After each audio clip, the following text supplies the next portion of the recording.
We want you to imagine a very specific kind of criminal operation today. Right. Not, the kind with explosives or battering rams. This is something else entirely. It's about precision. Exactly. It's built on institutional knowledge. Think of a plan so meticulous that its entire success depends on a clockwork rhythm. Hitting a specific door at a specific second? Drawing a specific amount and then just disappearing. Oh. All inside a 4-minute window. Vanishing. Today, we are deep diving into the source material from The Heist That Turned Deadly. It chronicles a high-stakes robbery at a cash storage facility just on the outskirts of Chicago. And this operation was all about access and trust, not brute force. Our sources detail a blueprint that was meant to be, well, flawless. Yeah. A silent, bloodless withdrawal. So the mission for this deep dive is to unpack the specific, surprising chain of events. Where it all went wrong. Where it all went so wrong. We want to pinpoint that exact moment. The emotional logic of the robbers just completely destroyed the mechanical logic of their own plan. And if you look at the source material, the design of this operation was, it was structurally brilliant. It really was. They maximized their chances by minimizing variables. It involved 3 men, but the whole thing, the entire foundation, rested on one key advantage. The insider. The insider, exactly. This cash facility was a fortress, no doubt about it. The report notes, K-12 rated concrete walls, motion-activated infrared sensors outside. The whole 9 yards. But the planning leveraged the insider's ability to turn that fortress into, well, an open house. The goal wasn't to break in, it was to use the system against itself. To walk in and out completely undetected. That was the plan. So let's unpack the intelligence that made this possible, because this wasn't guesswork. No, not at all. This was a forensic understanding of the place's internal inefficiencies. The insider provided information that was, it was the true key to the vault.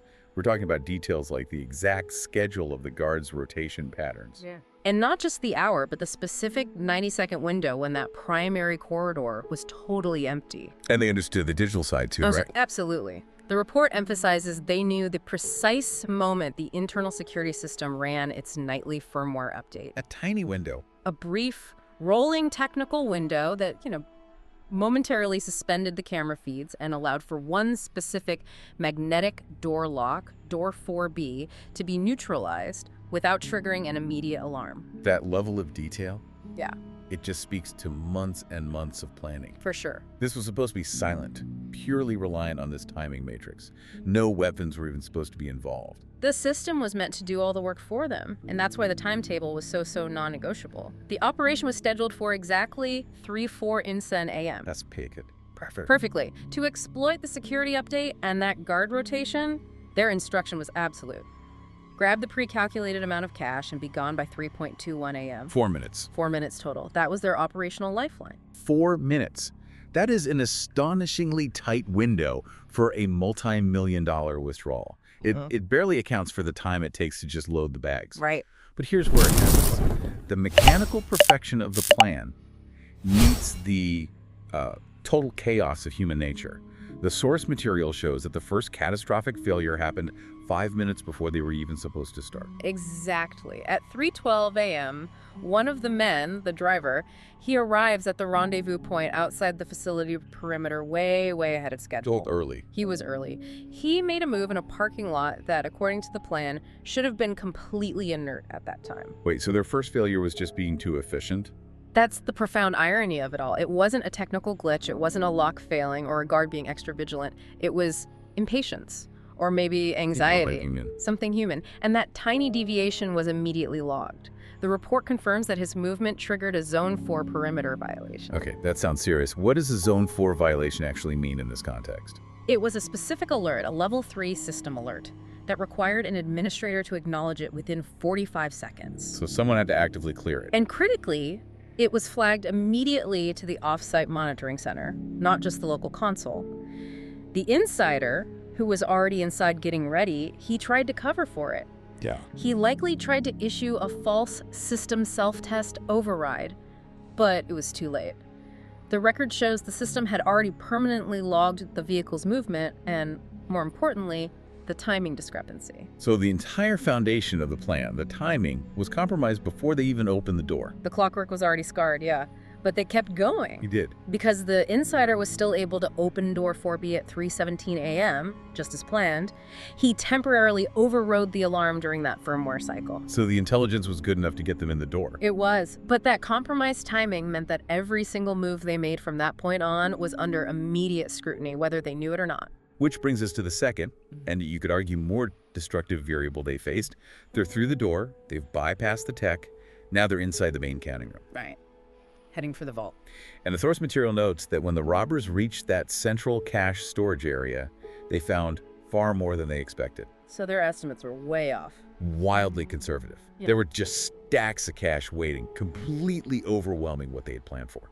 And this is where we see the shift from a tactical failure to a total operational collapse.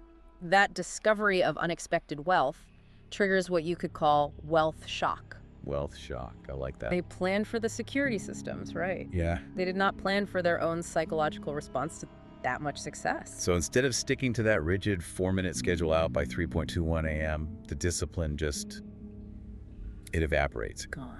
We have to look past the simple label of greed here and see the operational failure. They didn't have a hard stop procedure. They failed to realize the clock was more valuable than the cash. Precisely.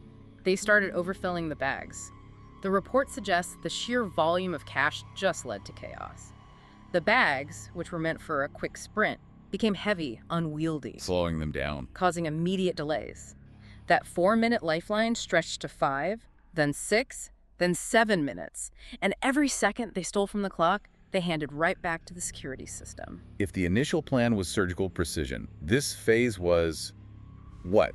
Pure improvisation. Fueled by emotion, that critical, rigid boundary of 3:21 a.m. had been completely breached. And that delay, that leads directly to the third and final straw. The noise. The noise.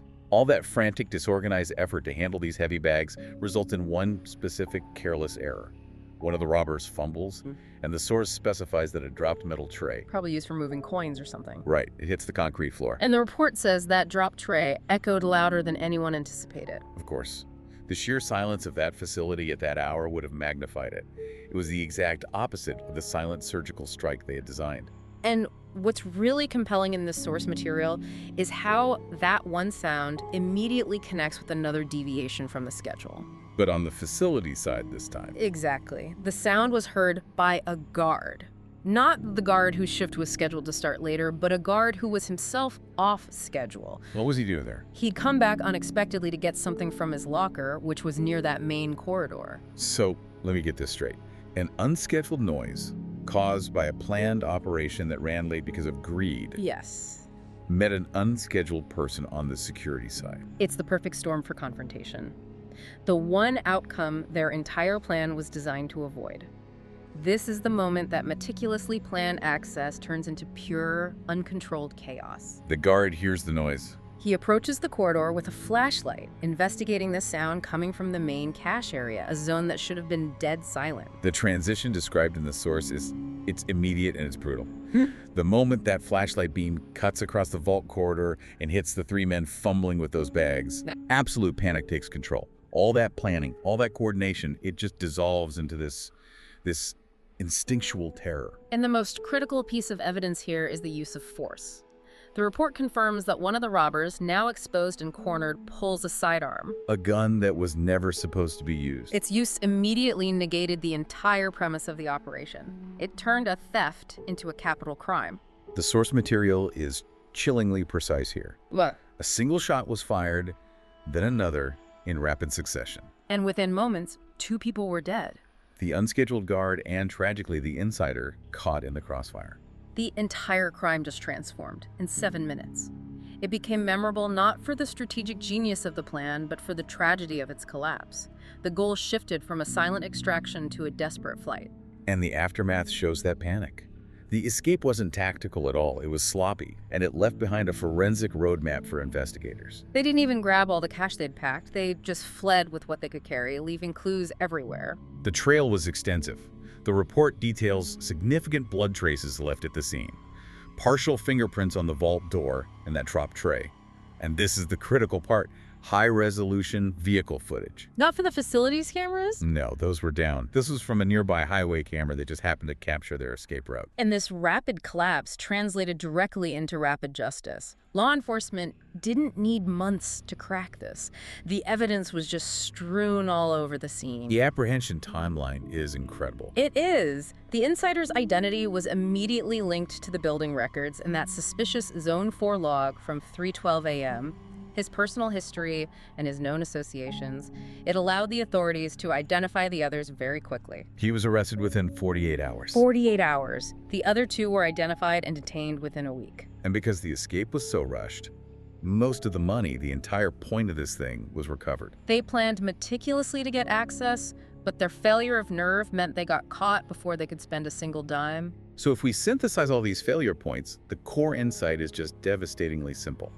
The plan was engineered for systems, for technical things that are predictable. The timing mechanism, the camera cycles. All consistent.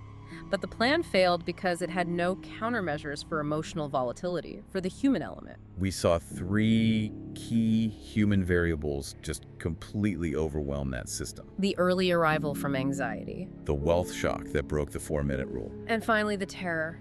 The panic that led to the fumbling, the noise, and the unplanned, violent end. They planned for every physical threat except themselves. Exactly. Planning for predictable systems is one thing.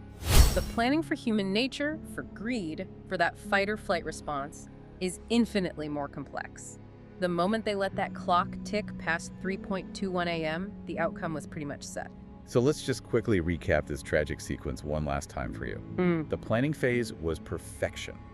A precise 4-minute window starting at 3:17 a.m. The failure began before they even got inside. 3:12 a.m., the early arrival, which permanently marked the logs. They ignored that red flag, got in, and were immediately undone by success, by that wealth shock. They stayed too long, overfilled the bags. Which led to the critical dropped metal tray, which met an unscheduled guard, resulting in unplanned violence and the complete collapse of the whole operation.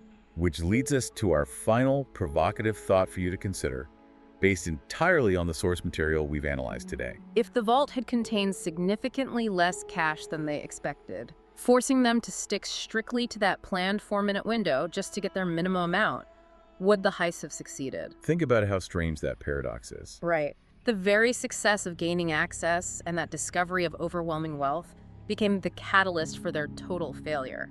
They were planning for theft, but the source material shows us they were ultimately defeated by success.